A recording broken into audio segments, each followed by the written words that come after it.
할렐루야. 드디어 야곱이 아버지 이삭으로부터 그야말로 하나님의 언약의 계승자로서의 축복을 받는 장면인데요. 자,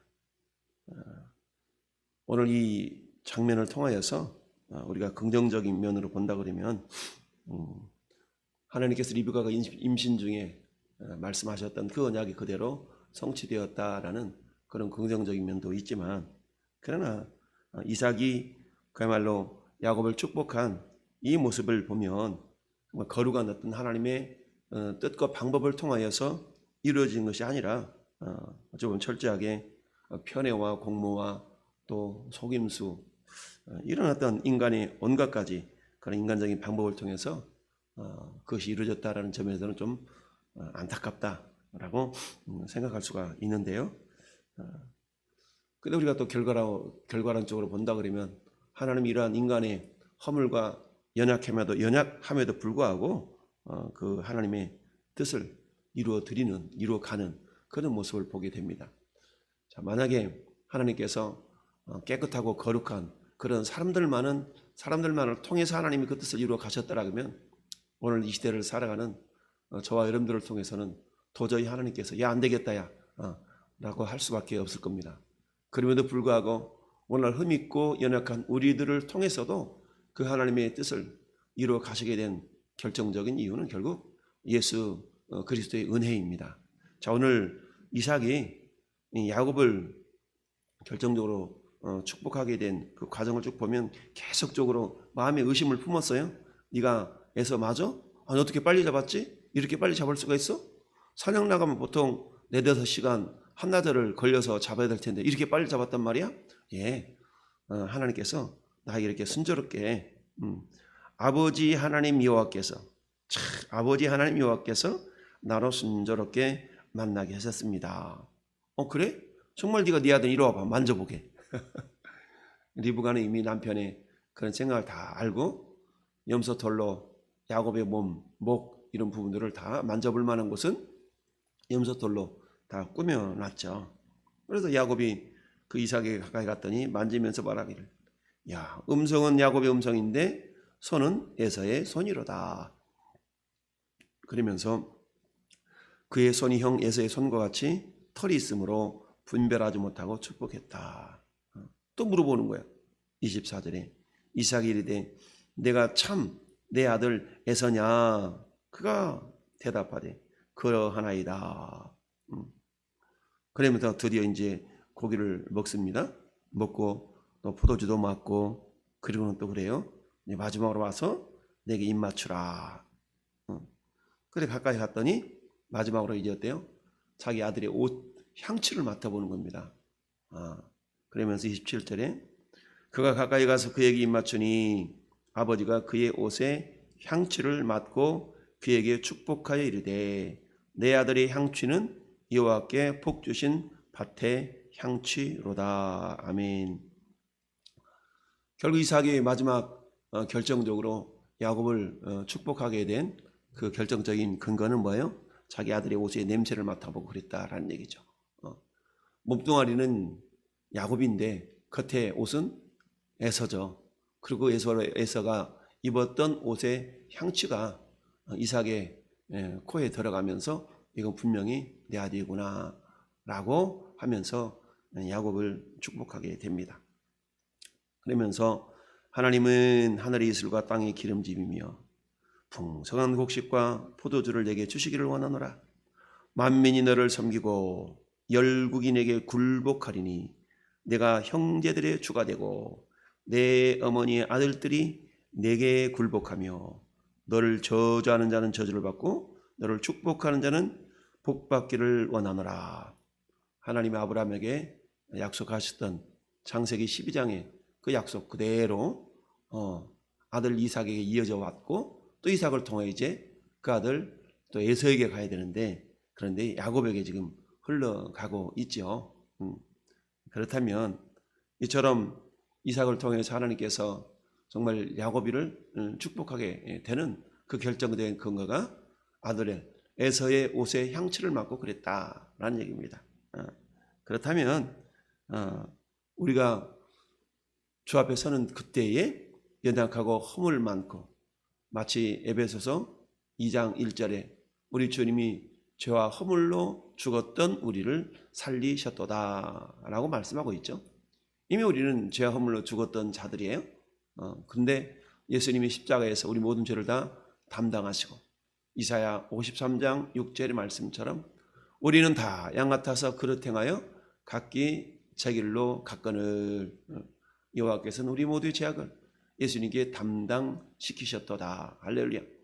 여러분, 에덴 동산에서 하나님의 아담과 하와가 사단의 유혹으로 그야말로 범죄하게 되고 에덴에서 쫓김을 당할 때에 우리 하나님은 그저 내어 쫓지 아니하시고 어땠어요? 그들에게 가죽옷을 지어 입히셨죠. 가죽을 지어 입히셨어요. 그 가죽옷은 예수 그리스도의 보혈, 예수 그리스도의 의의 옷을 상징을 합니다. 비록 불순종으로 에덴에서 영생을 누리지는 못한다 할지라도 남은 인생 살아감에 있어서 그래도 그 인생을 살아갈 수 있도록 하나님이 보호장치를 허락해 주신 것이 결국 가죽옷이다. 그래서 가죽옷을 지어 입히신 것처럼 우리 주님은 저와 여러분들 역시 마찬가지 죄와 허물로 이미 죽어 있었고 영원히 저 영원한 지옥에 떨어질 인생들이었음에도 불구하고 우리를 그 지옥 가는 급행열차에서 건져내셨다고 그랬죠. 스탑하고 예수님이 건져내실 때 마귀가 따지는 겁니다. 무슨 소리요? 이것은 내 소유요 라고 마귀가 주장할 때 예수님 역시 뭐라고 말한다고요? 무슨 소리냐? 내가 흘린 핏값으로 나는 이 자를 샀다 라고 주님이 주장을 하셨던 것이죠.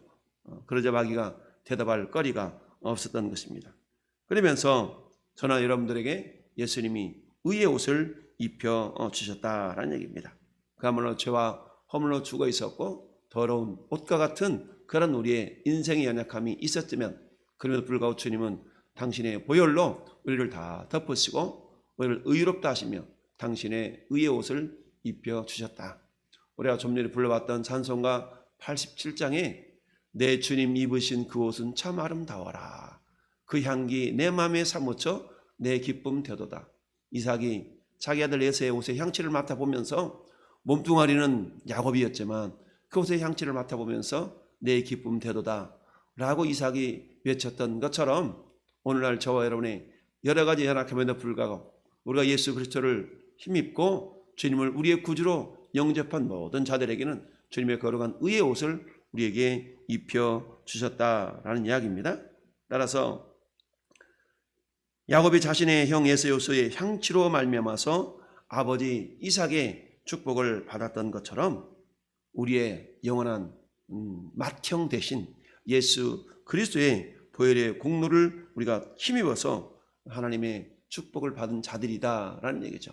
그런데 이미 주님의 보혈의 공로를 입은 우리들은 영원히 그 보혈의 능력이 어때요? 영원한 능력인 것을 우리는 알고 있습니다.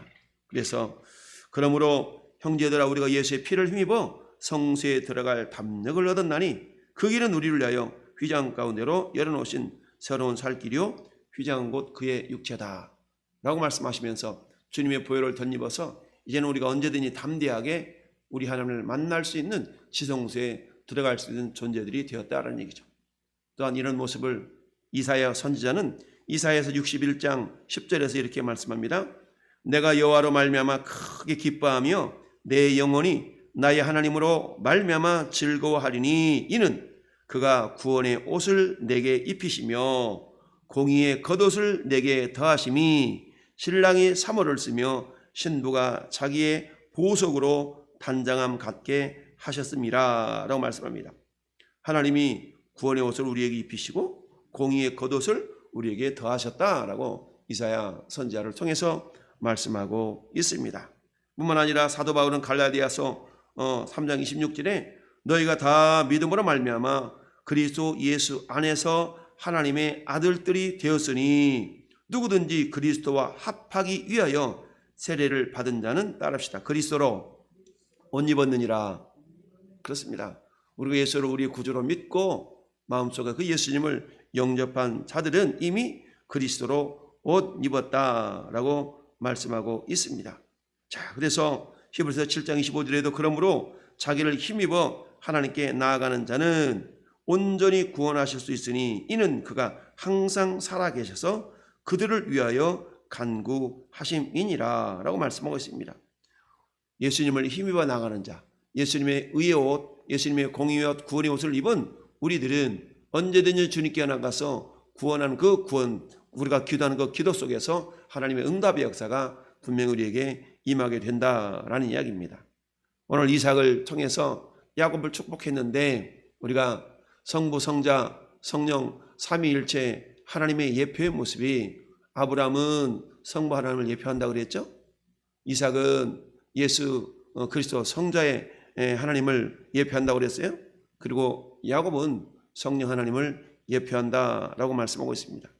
즉 예수 그리스도를 예표하고 있는 이 이삭은 그야말로 자기 아들 에서의 옷을 덧입은 이 야곱을 알아보지 못하고 결국 그의 향취로 말미암아 야곱을 축복하게 되는 것을 보게 됩니다. 우리가 아무리 죄가 있다 할지라도 예수 그리스도의 보혈을 덧입고 예수님을 의지하는 모든 심령들을 주님 바라보시면서 우리에게 있는 모든 죄를 다 주님이 잊으시고 다 도말하셔서 우리에게 하나님의 은혜를 입혀주신 것뿐만 아니라 우리를 축복하셔서 너는 내 아들이라 오늘날 내가 너를 낳았도다 라고 우리를 하나님의 자녀로 삼아주시고 있습니다. 그렇다면 어때요? 우리는 그러한 하나님의 은혜를 잊어버리는 자가 아니라 날마다 그 은혜를 기억하면서 그렇다면 내가 어떻게 그 은혜를 주께 보답할 거라는 그런 보은자의 삶을 우리가 살아가야 될 줄로 믿습니다. 도저히 축복을 얻어낼 수가 없었던 야곱이었지만 그러나 에서의 옷의 향취로 말미암아 아버지 이삭의 축복은 곧 하나님의 축복과 같다라고 말씀드렸죠. 이처럼 상속권을 이어받을 수 있는 그런 장자의 명분을 귀하게 여겼던 이 야곱, 비록 인간적인 방법을 동원하여서 이 장자의 명분을 자기가 얻어냈고 또 아버지 이삭의 축복을 받아냈지만 그러나 한편으로 본다 그러면 이처럼 야곱에게는 그와 같은 장자의 명분을 귀하게 여기며 사모하는 마음이 있었다라는 얘기입니다. 비록 방법 자체는 온전한 방법은 아니었음에도 불구하고 우리 하나님 것을 그저 인정해 주시고 당신의 뜻을 이루는 축복의 통로로 야곱을 인정해 주셨던 걸 보게 됩니다. 우리도 역시 마찬가지 연약하고 흠이 있는 우리였지만 그러나 제 예수 그리스도의 구원의 옷, 공의 옷을 덧입는 우리를 통하여서 하나님은 면면히 우리의 연약함에도 불구하고 하나님의 뜻을 이루어드리는 거룩한 통로로 우리를 사용하기를 원하신다.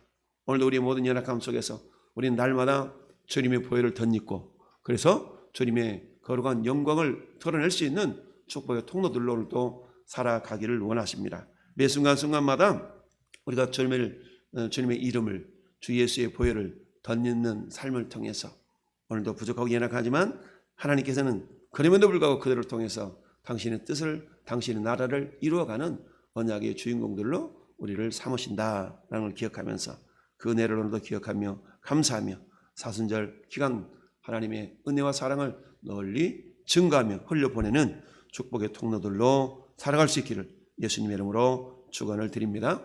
아멘.